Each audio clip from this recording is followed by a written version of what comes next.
Good evening, ladies and gentlemen, and welcome to the show. Today, we'll be doing the top 10 guns of all time by me. My top 10 guns of all time. I should have said it like that. We're gonna have my top 10,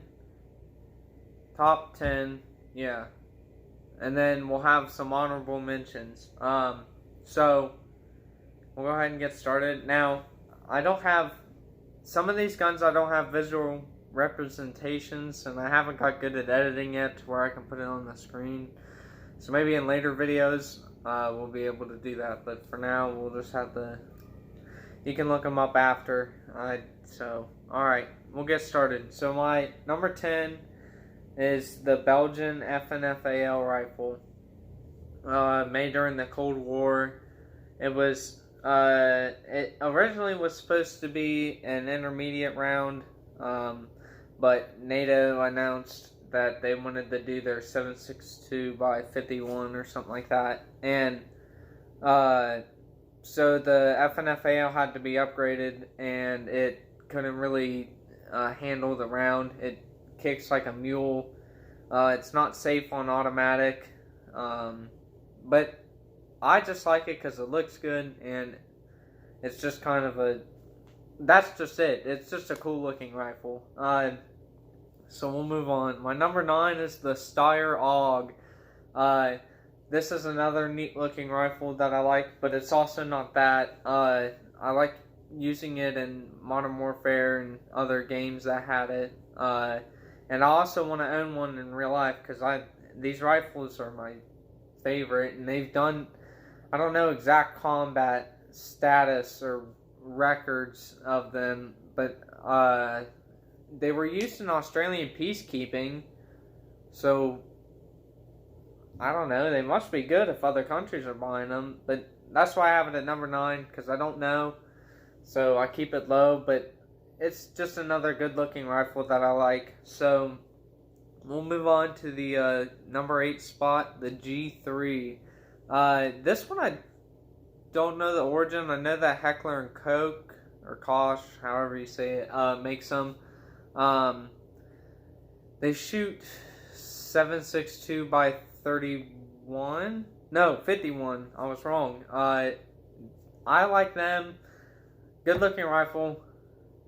I think they're pretty reliable. Video games in general have them a lot. It's a famous rifle. I generally like it for its known combat ability. So I wouldn't mind carrying one, but I don't want to go to war. So I retract my statement. But I would want to carry one as a civilian. That's another gun I want to own. So we'll move on to the number 7 spot. Mine would be the STG-44. It's the granddad of the AK-47. It's the granddad of most assault rifles these days, because actually the FNFAL, the AK, I don't know about the M16, and maybe a little bit, were all based off of the STG-44. Because it was the first gun that had intermediate rounds, which is in between long rifle and pistol. So it wouldn't be a machine gun, but it wouldn't be like a long rifle. It would be an assault rifle. So that's pretty much what it was called. Before it was called the MP-44, but then once Hitler knew about it, he changed it to Sturmgewehr, or Storm Rifle, I believe, is what it translates to. It was 7.62 by 33 millimeter. It could shoot 2,133 feet per second and 500 rounds a minute. I like it because it's another good looking rifle. I actually know the combat effectiveness. It was super good. There's a story about the Germans dropping about 5,000 of them to German army trapped behind Russian lines, and they fought their way all the way back to their side with these rifles. So they were definitely devastating. They were just something new. So you had you had two fire modes now. So you had automatic and semi-automatic. So you could switch between. So in close quarters, you'll want to use probably the automatic, and then long range, you can just switch over to the semi-automatic. So that was probably a devastating factor as well, being able to switch in between fire modes. It was a weird round. I don't know if it does a lot of damage if it hits someone. I mean, it obviously killed people, but I'm just saying I don't know, like, exit wound stuff or how big that would be on this rifle. So we'll move on to number 6. And my number 6 is the G36C. I just love the look of this rifle. I think it's sexy. That was weird. Oh my god. Well, no, I don't know. I just think it looks good. Like, it's a very sleek rifle. I just like how everything works on it. Another reason I like it is video game influence once again. I want to own one. The German army likes them. We like them. There's American troops that use them in Germany when they're stationed there. It shoots 5.56 by 45 millimeter. That's why it's my number 6. So we'll move on to number 5, which is the American M16. It's just an iconic classic. I love the original Colt designs, or the guy that made them was named Stoner, his last name I believe. He designed them, and I think Colt manufactured them.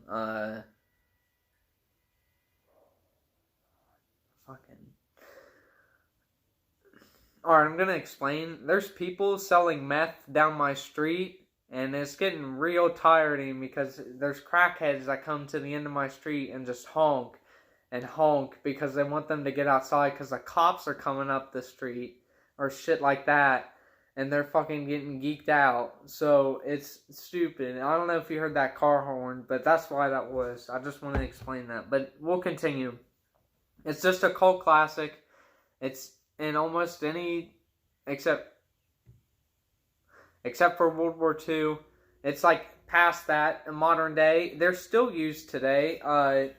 Just with optics now, because we're in the desert, it's a lot more open. It's not like the jungles of Vietnam, sorry. And I love them. I want to own one. I want to get a really old one, like I said, the Colts. I just like the design of them. And also, again, video game influence, Call of Duty Black Ops. They were in Black Ops 2, I believe, as like a zombies weapon. And 3 on certain maps. I might be stretching that, but I haven't played it in a while, so I can't remember. So we'll go on to number 4. My number 4 spot is the Browning automatic rifle. The reason is because my grandpa, he would never stop talking about it, how it saved his life over in Korea, and how good it was, and how he loved it. So that's a main influence. He was a heavy weapons specialist in the Korean War. That was his main weapon. And like I said, he'd just go on how good it was. I love them. Civilians had them, Bonnie and Clyde. I mean, they were everywhere. I think they originated in Belgium, and then we made them ourselves. They were used in World War II and the beginning of not the beginning, towards the end of World War I. Some early models were introduced, and then World War II is when the late models, the actual ones that you would see in World War II, are the actual model ones that I am talking about right now. It shot 30 cal, so it'd shoot the same as a 30 caliber machine gun or a Maxim. They're very effective. They're a bit heavy, but other than that, they're pretty good rifles. Once again, select fire, so you have the option between full auto and semi-automatic. So you can do that. So we'll move on to number 3. And our number 3 spot is the Mosin Nagant bolt action sniper. Well, infantry and sniper rifle. I don't know why I did the quotation. Anyways, I actually... never mind. I have it shoots 7.62 by 54 millimeters. Uh, yeah, 54R actually. Sorry. During World War II, it's just another cult classic. The Russians loved them. I love them. Deadly accurate. Insanely deadly accurate. It's straight out of the box. You don't even have to like worry about sighting it or anything. I haven't. Okay, so I own one, and I have had no problems with it at all with having to change the sighting or anything on it. It's so accurate. We had like a plastic bottle on a tree, and we were just kind of shooting at it, and I shot the lid off the top of the bottle with that round, and didn't even put a hole in the bottle. It just hit the lid, and the lid went flying off. It was crazy. And they're late models are a bit chunkier, like the 43. I have a 42 infantry, so it's a longer rifle. There's the sniper version. So the difference between them is the infantry bolt comes out like so. Here's your bolt, like a little square, and then a thing comes out from the side, and you grab it like this, pull it up, and pull it back. So it's like a bolt action system. That's how the infantry is. And then with the sniper one, it comes down, so it comes off and then comes down like this. So you gotta like hold it like this and move it back because there's a scope on top. So you gotta single-handedly load it. With my infantry one, I can use stripper clips because I don't have a scope. So that's my reason I ranked it number 3. So we'll move on to number 2. The AK-47 assault rifle. Oh yeah, oh no, dude, you're freaking stupid. That's not the best gun. It's the worst gun ever, man. You're stupid. Are you crazy? This gun is amazing. It's got stamped parts. You can do anything to it. You can run it over. You can throw dirt in it. Anything you could possibly think of, and it will still shoot no matter what. There's a story of a Marine in Vietnam that picked up one, a Viet Cong. This might be a bit graphic, but a Viet Cong had fell and died on his rifle and, decayed onto it. And the guy picked up the gun and shot it. It had all his, innards in it, and it shot perfectly fine. I mean, SPF Russia freaking cooked eggs on the barrel. He cooked eggs on the barrel and put ice cream in the receiver, and it still shot. You can't kill this rifle. There's 50 million of them all over the world, from Africa to the Middle East to even here. The mafia uses them. I mean, it's crazy. They're everywhere. You can't stop the influence of this rifle. This is the main rifle that came from the influence of the STG-44. And it's just unkillable. If an AK will survive anything, so take it anywhere you need. It's the only rifle you'll ever need. Semi-automatic and fully auto. You got it both right there, and you got a rifle that'll never die. That's all you need right there. So that's why it's my number 2, because my number 1 is the Dragunov, which I think is way better. Not really, but I just like the Dragunov. It's sleek. It's just as rugged as the AK, both made from stamped parts. It's not like a crazy sniper rifle. It's more of a marksman rifle. It shoots 7.62 by 54 millimeter, not the R, just the regular. Quite effective. Spetsnaz used them. One of my favorite army units. They used them, I believe, in whatever that school thing that happened where there were hostages and they went in. I'm pretty sure they used Dragunovs. There's videos of them. They took them to Afghanistan along with the AKs. So that's why it's my number 1. Just combat effectiveness, influence. Sorry. Just my own opinion, which really doesn't matter. So I don't know.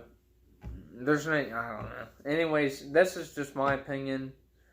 Take it or leave it, I don't care.